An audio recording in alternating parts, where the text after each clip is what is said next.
Міне балалар, бүгінгі сабаққа дайындықтарыңыз қалай? Жақсы. Ал көңіл-күйлерің? Жақсы. Бәрекелді. Балалар, мен сендерге үйге менің жазғы демалысым атты шағын шығарма жазуға бергенмін. Кәне, кім өзінің шығармасымен оқып бізді таныстырады? Кәне, кімнен сұрасақ болады екен? Солан. Мен жазғы демалыста ауылға бардым. Ауылдағы құздағы суға түстім. Ауылда апамның құрт майын жедім. Жазғы демалыс маған қатты ұнады. Бәрекелді, жарайды, тағы да. Алия. Жаз мезгілі мен үшін өте қызықты өтті. Жазғы демалысымды ауылда атам мен әжемнің қасында өткіздім. Атам мен әже өмірдегі ең мейірімді адамдар екен.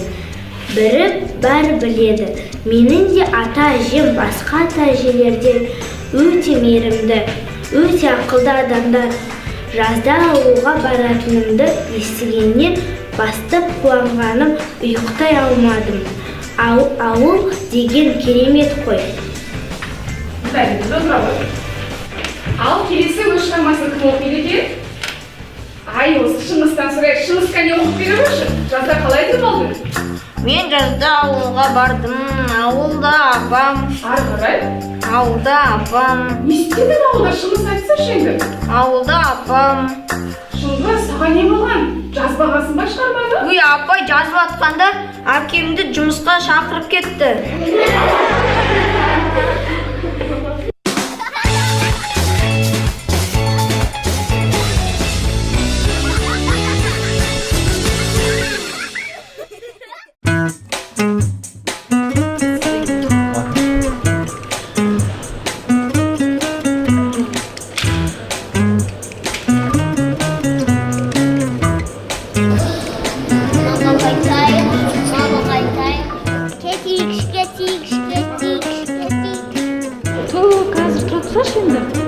Сантемір, қазір папаның ақшасын банкоматтан алайық, сосын үйге қайтамыз. Жарай ма?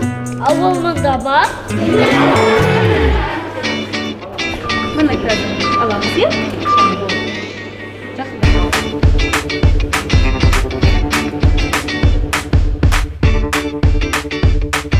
Әкем қайда отыр?